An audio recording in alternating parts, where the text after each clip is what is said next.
You're listening to a New York Jets episode of the Jacob Valk Show.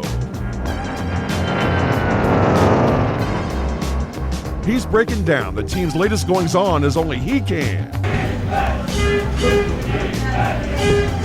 Follow him on Twitter at RealJacobValk.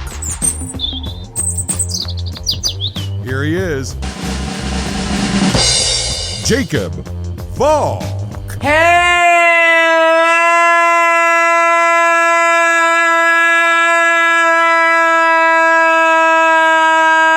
Hello, Jets fans! Welcome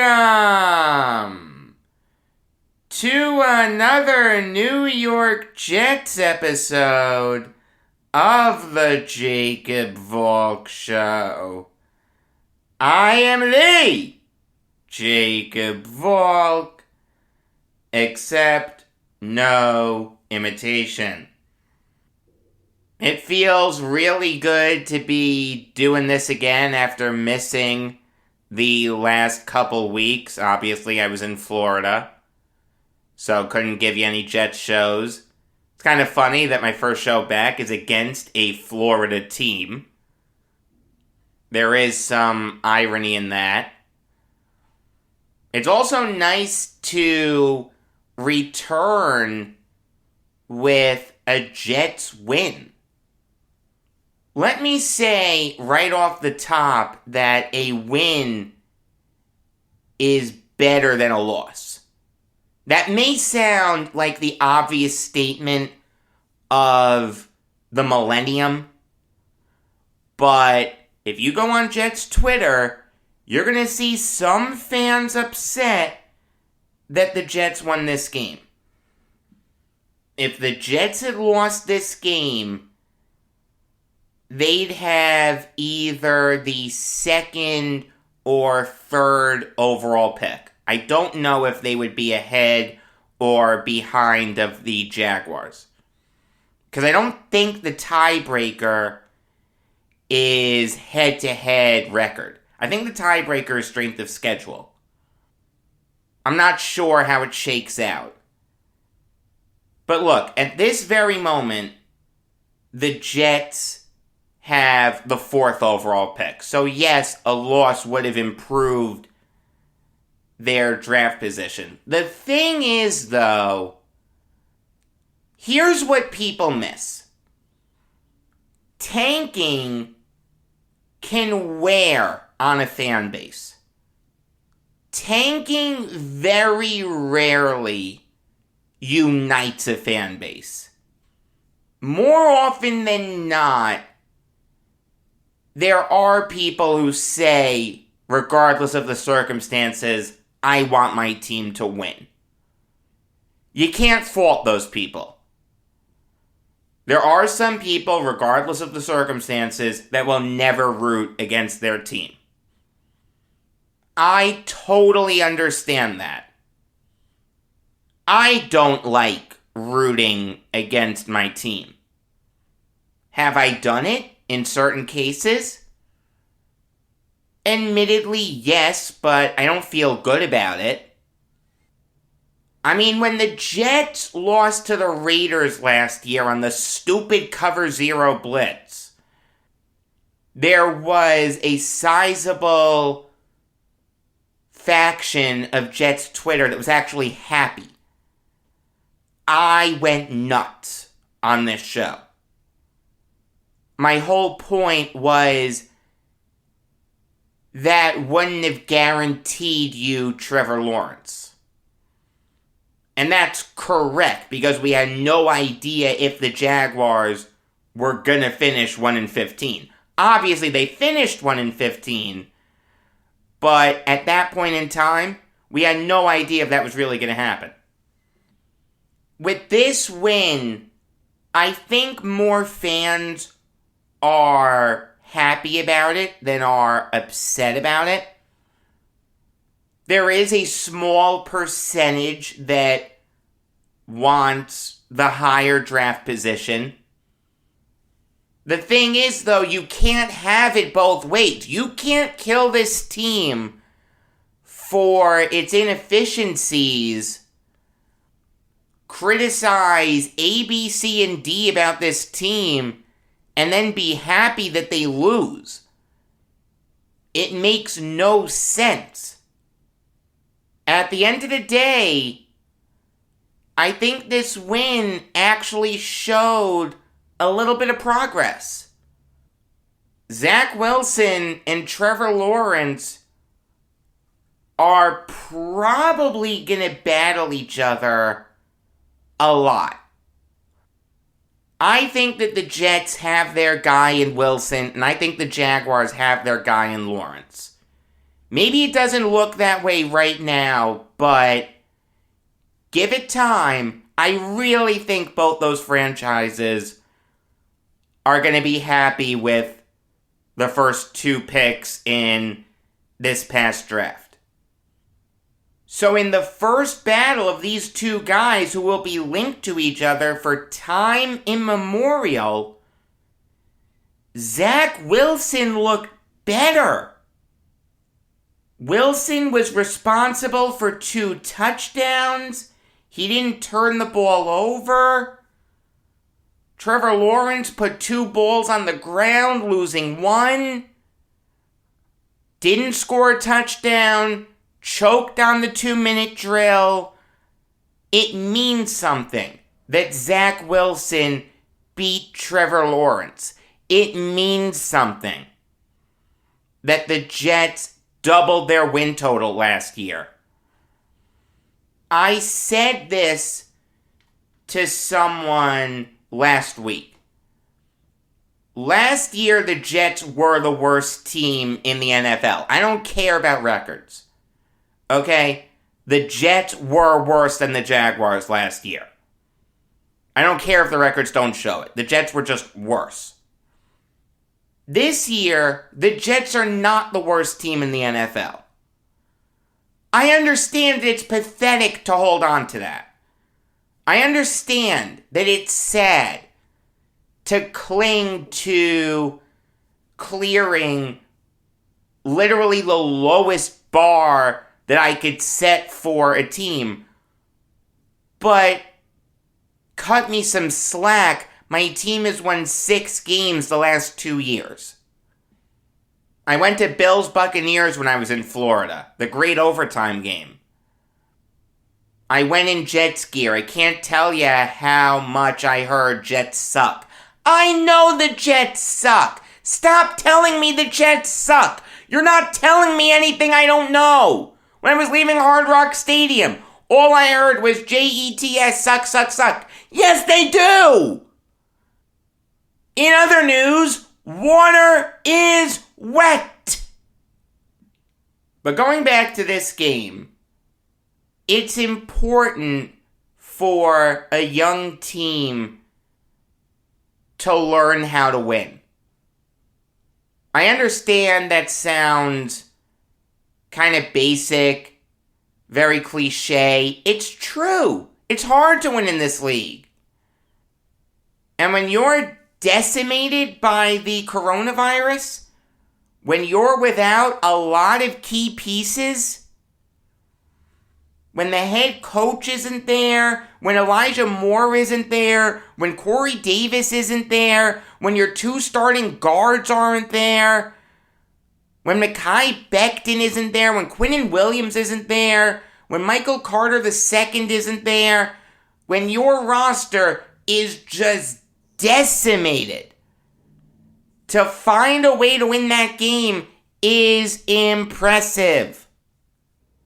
That is more important than moving up 1 spot in the draft. At the end of the day, if you really love a prospect that much, the Jets have the draft capital to trade up and get him.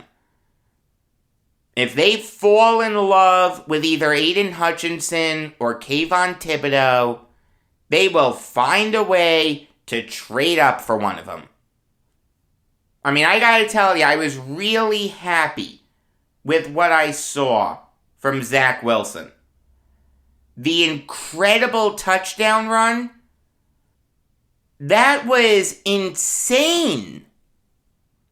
I mean, that's a play that very few quarterbacks can make. Escaping the pressure, fooling a Jaguar into thinking that he's going out of bounds, then juking out another Jaguar. That was impressive. That was a really impressive play. That shows Zack Wilson's incredible physical gifts. He has a good arm. Can put a lot of zip on the football, but one thing that we've been seeing a lot recently is his ability to kill you with his legs. At the end of the day, it doesn't matter how you score a touchdown, it just matters if you score a touchdown. Give Wilson credit. Overall, he looked really good. Granted, it's against the Jaguars, but still, you can only beat the team that's in front of you. I mean, what was one thing that was killing Wilson early in the season? The interceptions. The first 5 games of his career, 7 of his first 8, he threw an interception. He hasn't thrown a pick in 3 straight games. Baby steps. There's a saying in the NFL, the best thing that rookie quarterbacks do is become sophomore quarterbacks. You expect them to do more. Now that they've learned the ropes, now that they've learned what they can and can't get away with, it's up to them to take a big step forward. I think Wilson has shown you enough that you can be reasonably confident in his ability to take that next step. It's okay if you're not 100% confident, but I think you should be more confident than not. Now I'll tell you what the biggest moment of the game was. The biggest moment of the game was the Jets answering the first Jaguars touchdown drive with a kick return touchdown. Braxton Berrios has had a quietly good season. Not great. He's not Devin Hester or Ted Ginn or anything, but he actually entered today leading the NFL in yards per kick return. What was the one thing that he didn't do? Score a touchdown. That streak has been broken. The Jets broke a lot of streaks. And yes, it's the Jaguars. But again, if the Jets were that bad, they wouldn't be able to beat the Jaguars. So give them credit.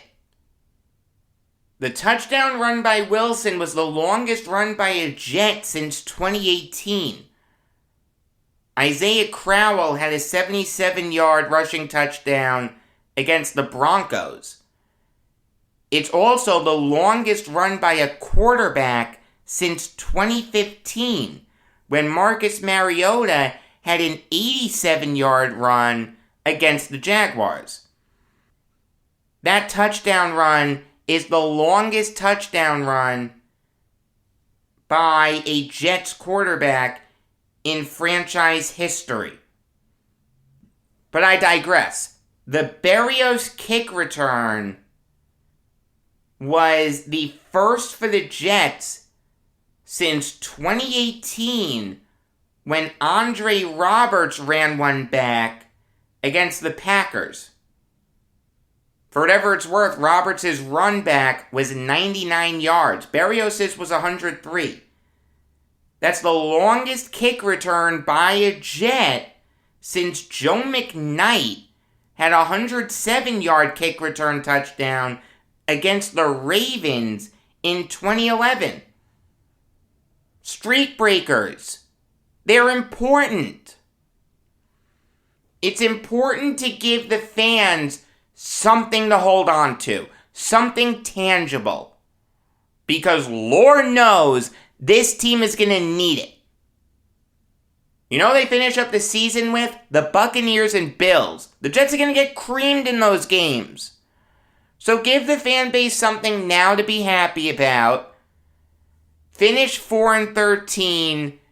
Get the high pick. And then for the love of mercy, hit a grand slam in the offseason. Not even a home run. Hit a walk-off grand slam down 3. Down 0-2 in the count.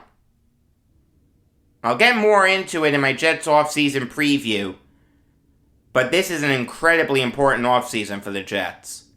I know we say that every year, but this year it's really true. I mean, look.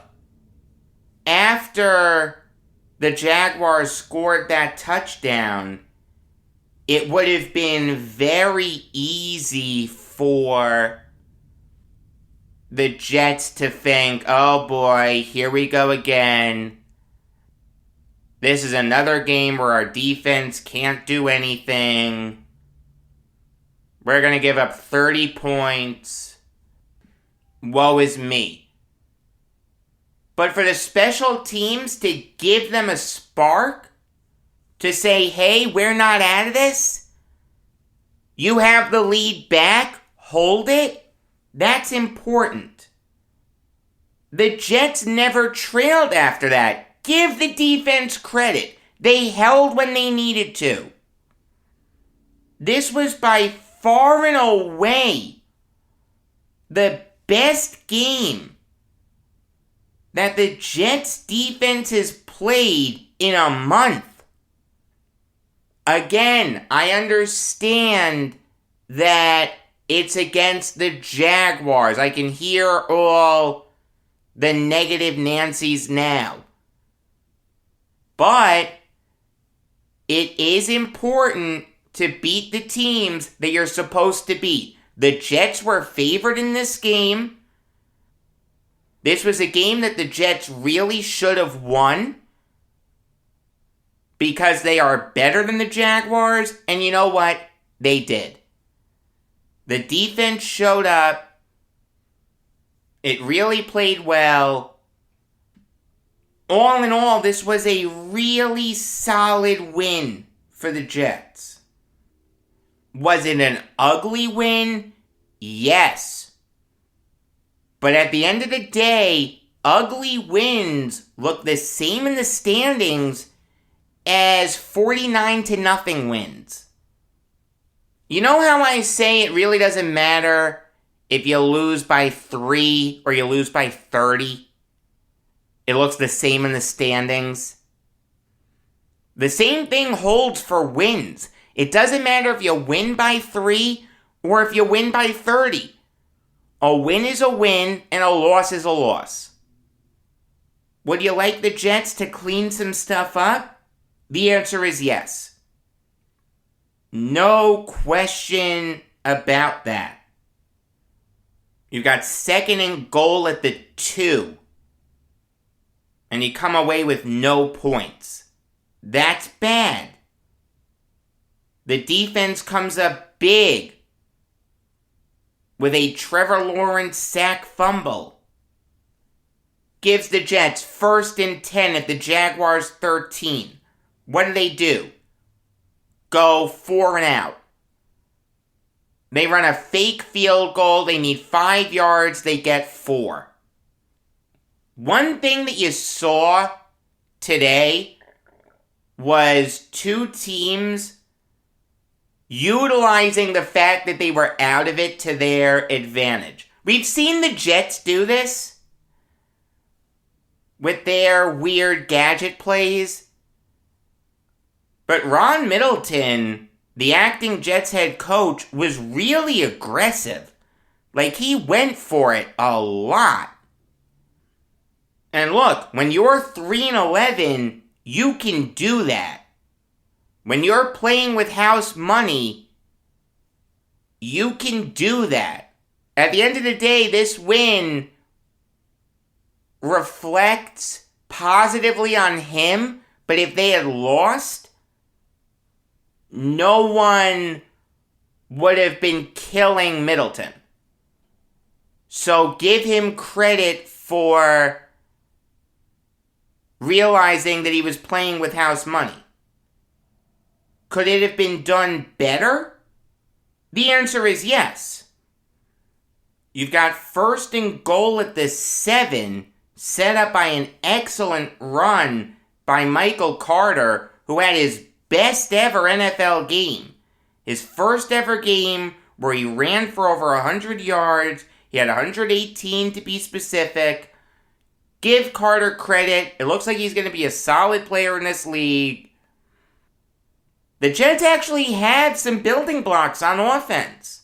Wilson, Carter, Moore, Becton, AVT. That's something.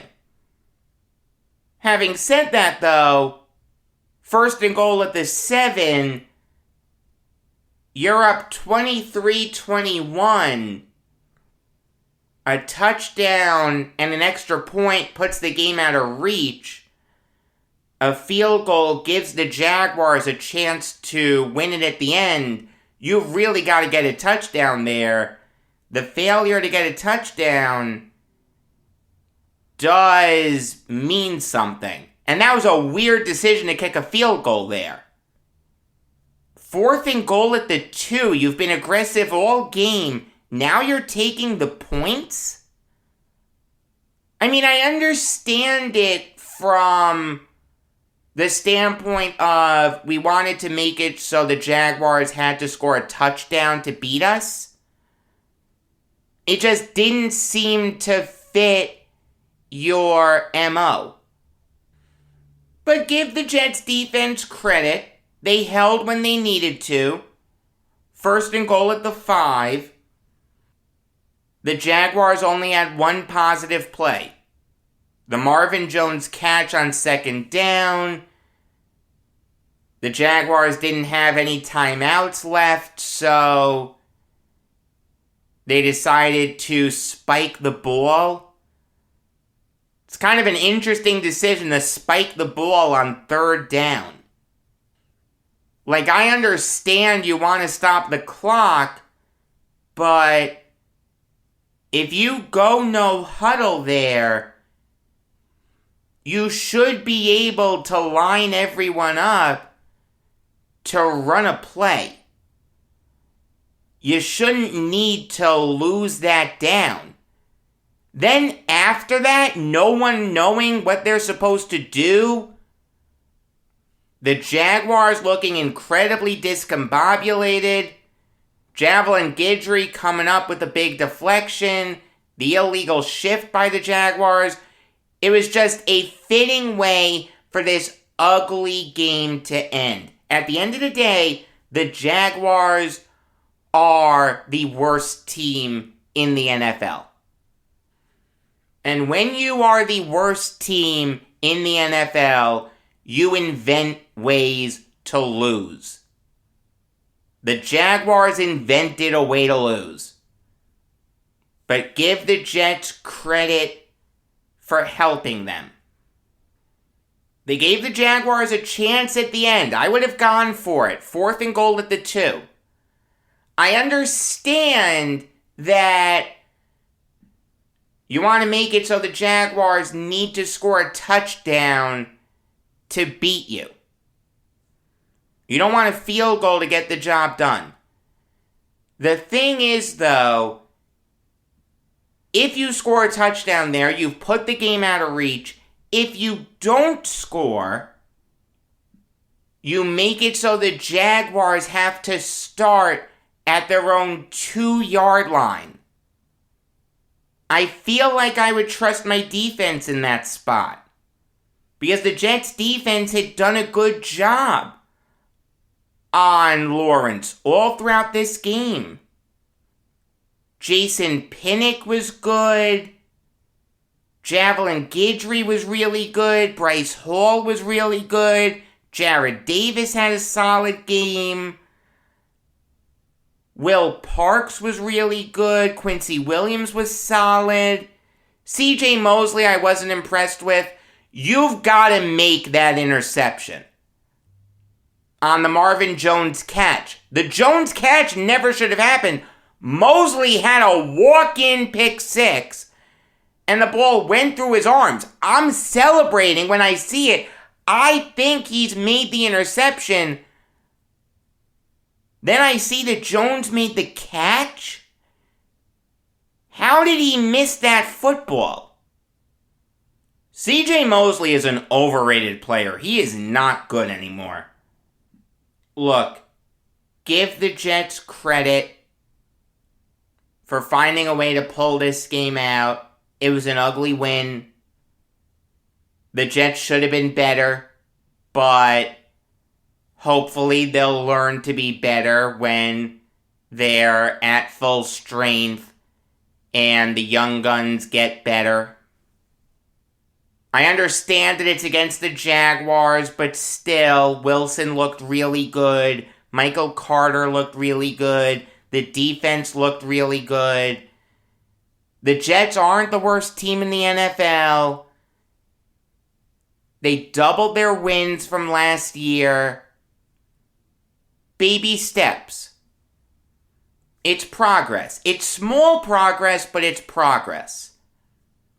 Enjoy this feeling while you can, Jets fans, because you're going to get creamed the next 2 weeks against the Buccaneers and Bills. Enjoy the fact that Zack Wilson now has the record for most rushing yards by a quarterback in a game. He had 91. Enjoy the win. Don't worry about draft position. If the season ended right now, the Jets would have 4 picks in the top 39. 1 or 2 spots either way shouldn't make a difference. Those picks are high enough that Joe Douglas should be expected to build a dynasty. If he can't, he may be the worst drafter in New York Jets history. And that's saying something because they've had some really bad drafters. He needs to hit on these picks. It doesn't matter if they fluctuate 1 or 2 spots. If Douglas can't hit on these picks, he's not the right guy for the job. I know I'm talking a lot about the Jets' future. That's because I am gearing up for the Jets offseason preview. Obviously, that's going to come your way after the season. I'm not sure exactly when, but you'll get it at some point in time after the Bills game. You'll get it that week. I promise you that. Here's what you're going to get this coming week. Tomorrow night, you're going to get a Brooklyn Nets show. I'm going to break down Nets-Lakers. I'll get you ready for Nets-Clippers. I'll get you ready for the return of Durant, the return of Kyrie, the return of Aldridge. It's going to be a really fun show. As for the regular episodes of the Jacob Valk Show, you know that those come your way every weekday afternoon when I don't have the flu. I just got my flu shot, actually. Got it on Friday. No ill effects. None whatsoever. Here's the thing about the regular episodes this week. They're going to come a little earlier than you're used to. Why? Because I want to preview the bowl games. The thing is, though, the bowl games this week are starting really early. Tomorrow, the Quick Lane Bowl starts at 11. On Tuesday, the Birmingham Bowl starts at noon. On Thursday, the Duke's Mayo Bowl starts at 11:30. On Friday, the Gator Bowl starts at 11. So you're going to get early shows this coming week. The one exception will be Wednesday, because the first bowl game that day is the Pinstripe Bowl. That's going to be at 2:15. So I don't need to give you an early show that day. You can get it at like 2 or even 2:15. All I know is you're definitely going to want to follow me on Twitter at RealJacobValk, so you know when the shows are posted. Subscribe to this show on whatever service you use to consume it. Turn on notifications. Do whatever you need to do to make sure that you don't miss out on any episodes of this show. Today is the 2-year anniversary of the Jacob Valk Show. Thank you so much for sticking with me through everything. It's nice that the Jets celebrated it with a win. Makes me very happy. Until next time, I'm Jacob Valk, and always remember, if you disagree with me, you're wrong.